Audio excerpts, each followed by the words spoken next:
Welcome to Mindless Entertainment. My name is Jesse Milestone, and last night I dropped into Collider's preview of Dungeons & Dragons Honor Among Thieves, where we were treated to a spoiler-free Q&A with members of the cast and the producer prior to the film starting.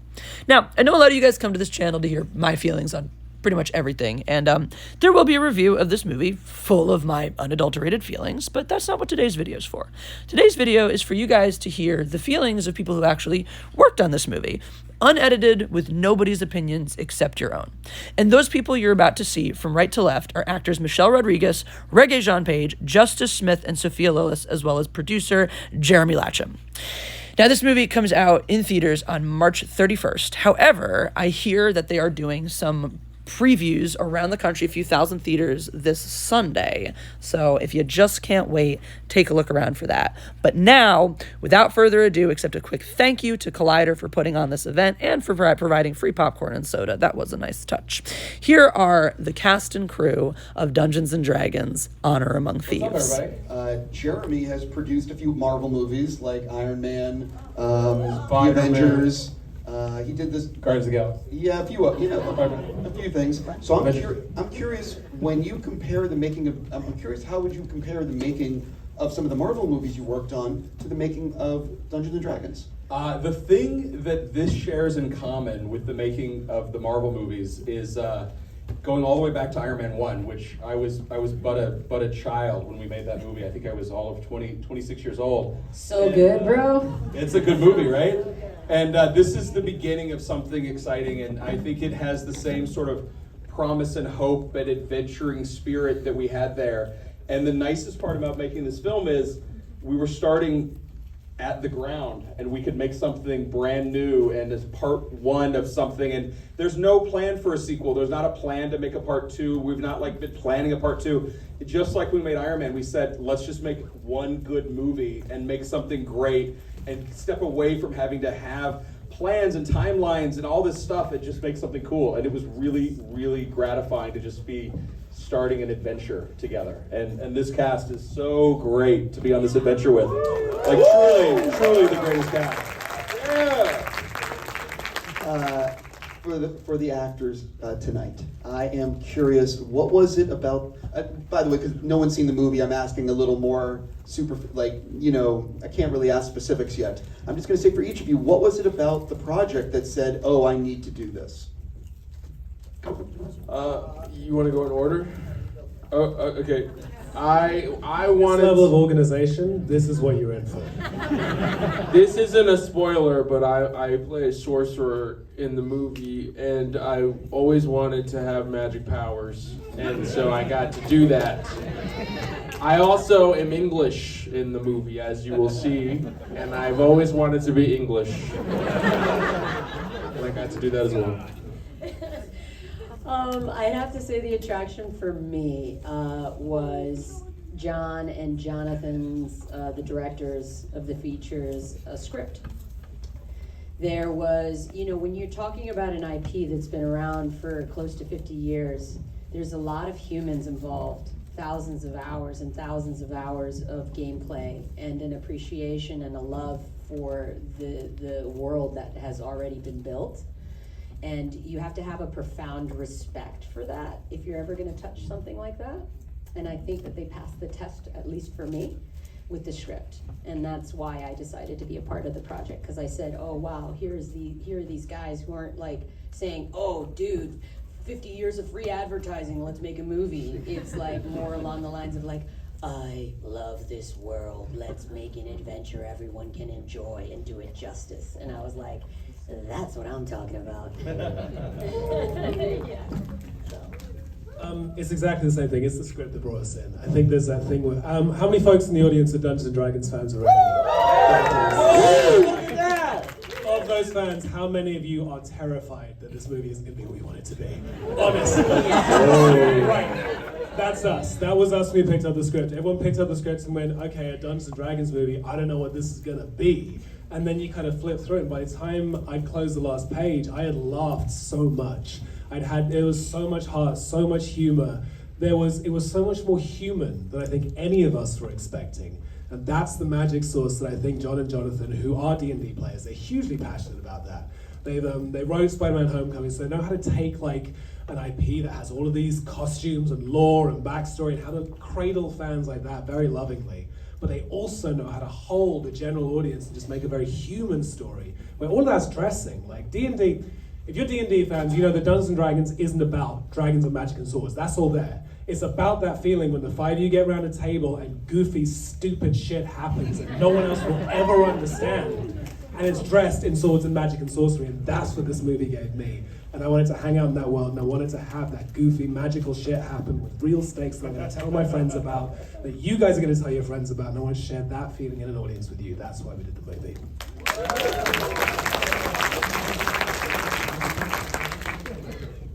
Yeah, I read it. I liked it.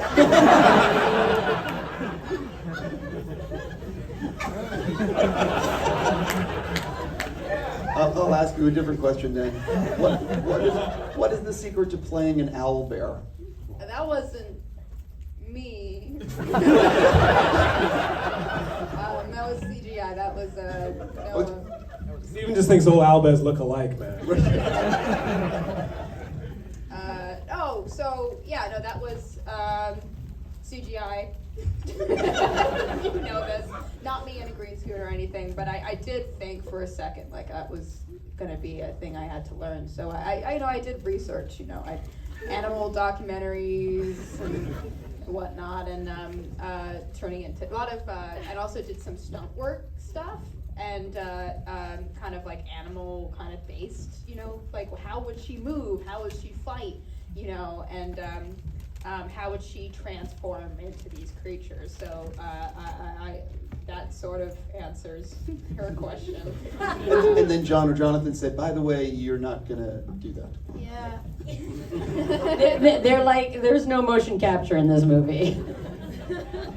Justice, something that's cool about your character, and you said this previously, is how you wanted, when you were casting spells, to actually, could you talk about how you came up with that? Yeah, I don't like when I see in movies people just gesture vaguely in a direction and like that's them casting a spell. I feel like that's lazy. So I really wanted to ground the spell casting in something real, and I've been learning sign language for like the last 2 years. I'm still not very good, but I do know some stuff.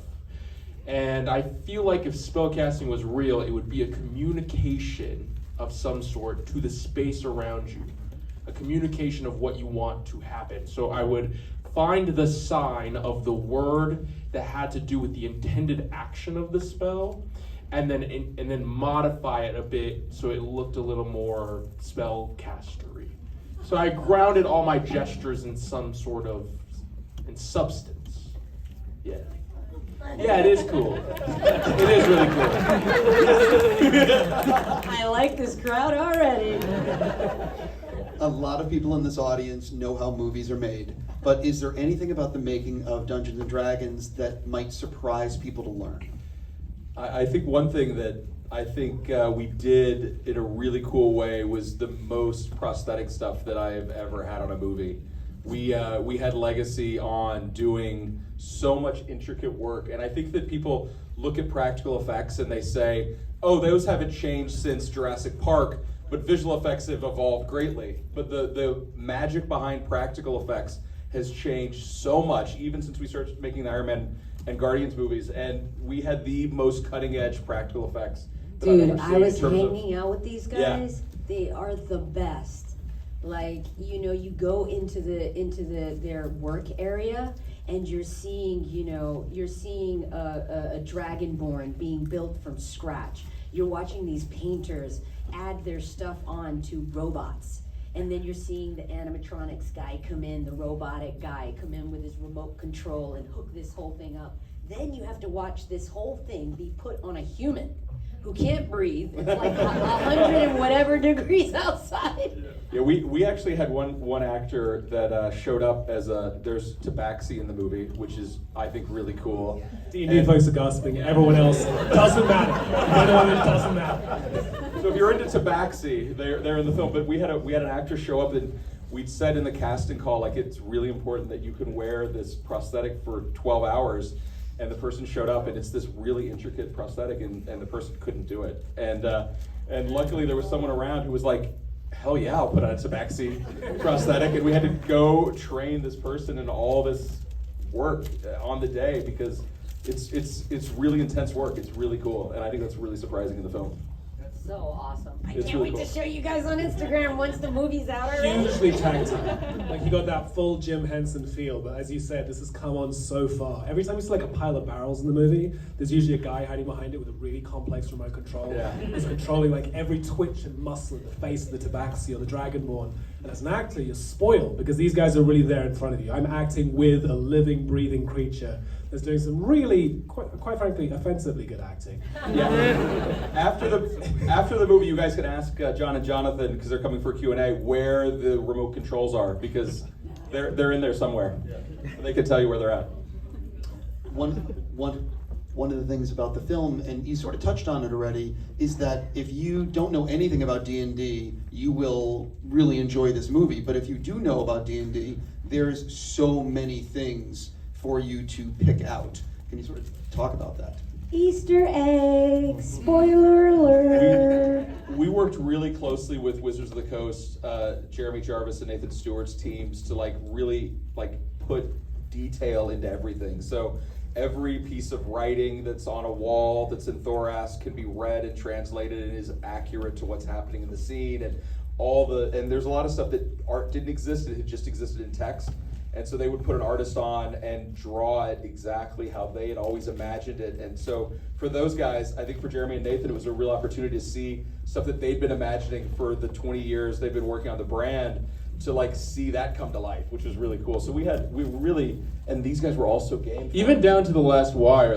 I know I did some ADR lines to modify certain details that we had in the movie. Specifically, and this isn't a spoiler because it's in the trailer, Doric is a druid and she turns into an owlbear, but druids don't normally turn into owlbears, so we had to add a line about how Doric is one of a kind. Yeah. So that attention to detail, it was so important. Well, and all of your verbal components to the spells, there was real passes at okay, this spell has a verbal component, let's make sure that we're addressing it, and even when you just have to yell something random at times. Yeah, there's spells that have verbal components. There's spells that have material components. There are spells that have gestures, but not all of them can be casted the same way. And And a lot of rest periods. So there's a good 30 minutes of the movie that's a rest period. So we just had to be accurate. So go to the bathroom, get popcorn. During the rest period. For everyone, actually, when you saw the shooting schedule before shooting began, what was the day that you had circled on the schedule? This is either going to be an effing terrible day or the best day ever. Waterfall. Freaking Freaking waterfall. I was oh boy. There was an entire day that we spent most of the day up to chest-height water, with water streaming down on top of us the entire time. I remember we had no sound crew that day. That is I great. can't remember why. I think they went down with COVID. And so we're underwater, covered in electronics. We have no sound crew. We called in the only other sound crew in Northern Ireland in the middle of the pandemic. And they were like a wildlife David Attenborough crew. They never worked on a blockbuster. So they kind of come in with the widest eyes you've ever seen, going, how do I mic up armor? What? That's going to be diving underwater and fighting a massive chunky dragon. And you just kind of make it work. And I think that's the spirit very much of D&D. I mentioned that day today. I mentioned that day that we had to Chris, and he completely forgot. It's like he blocked it out of his mind.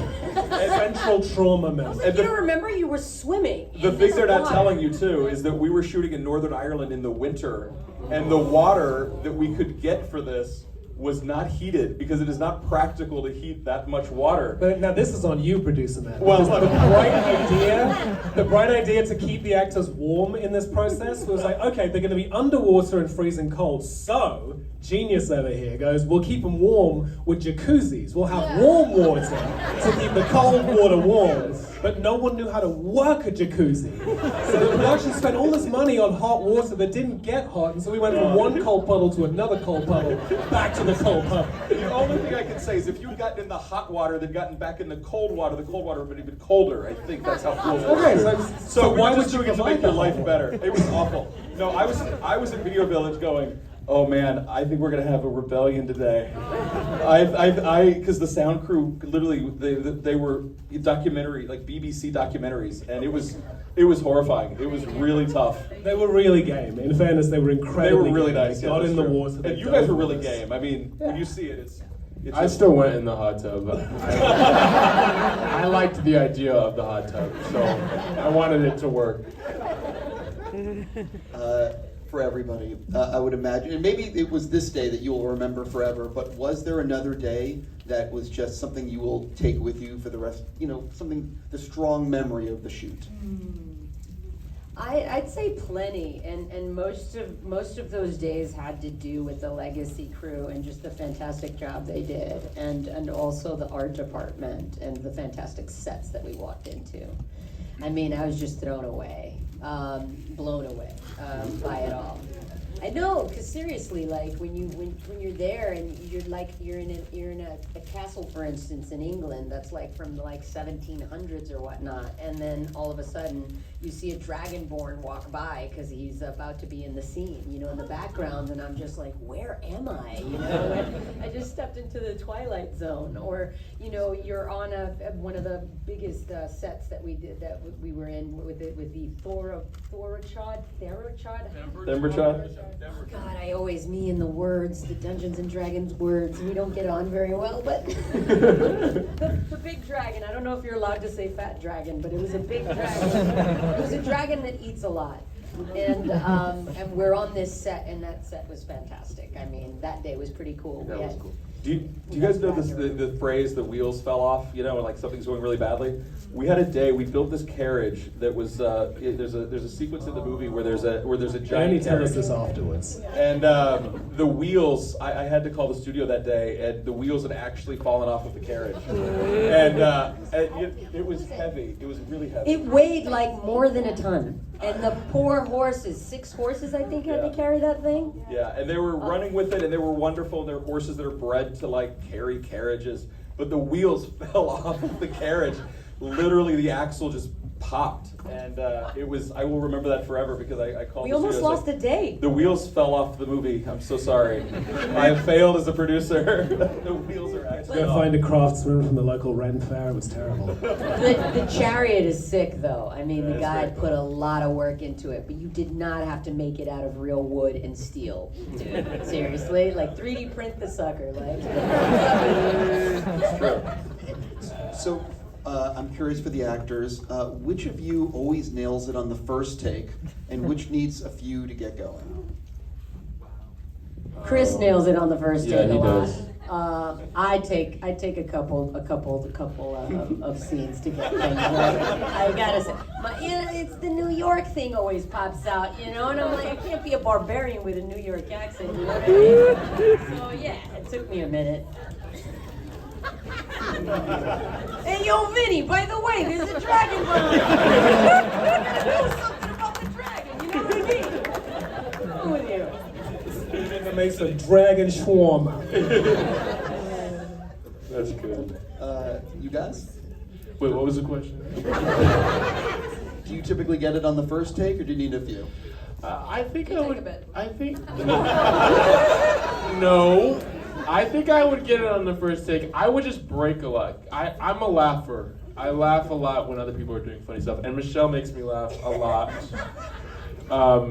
All these people do. Reggie makes me laugh, and Sophia makes me laugh. So, but if they're not funny, then I get it on the first take.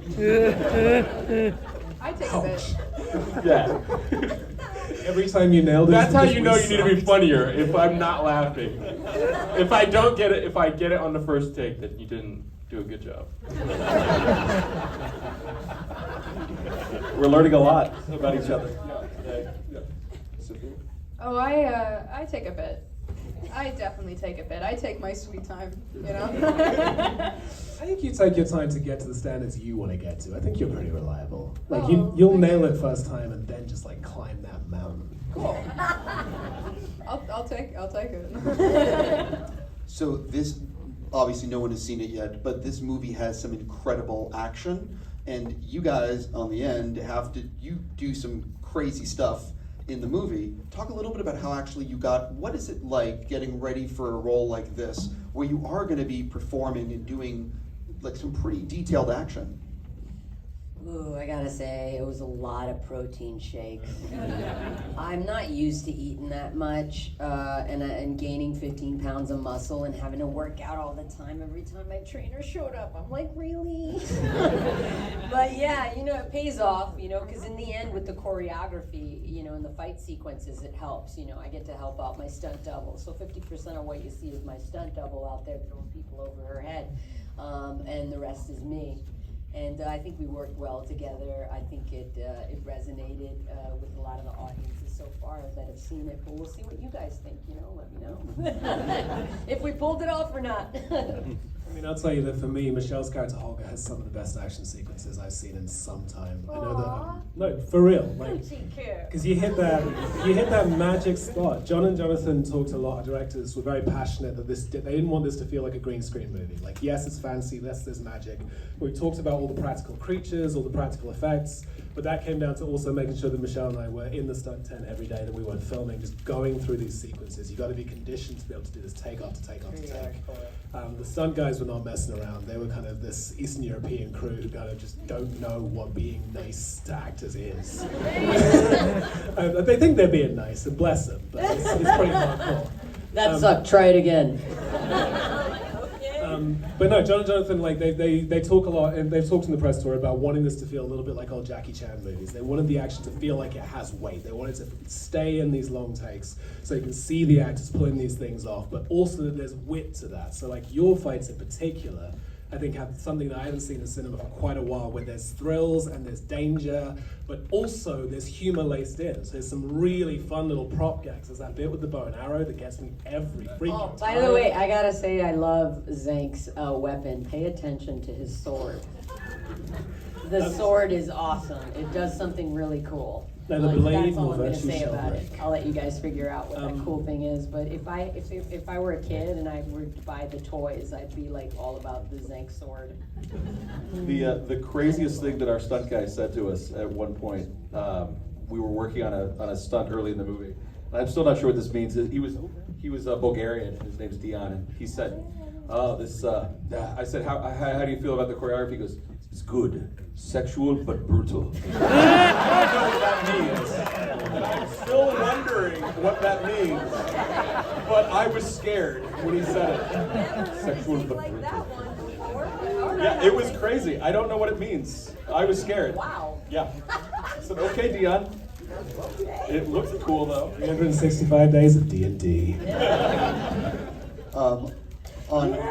That's actually that's great. And I'm just going to say, ladies and gentlemen, I would like to give a warm thank you to the cast and to the for joining us for the early screening.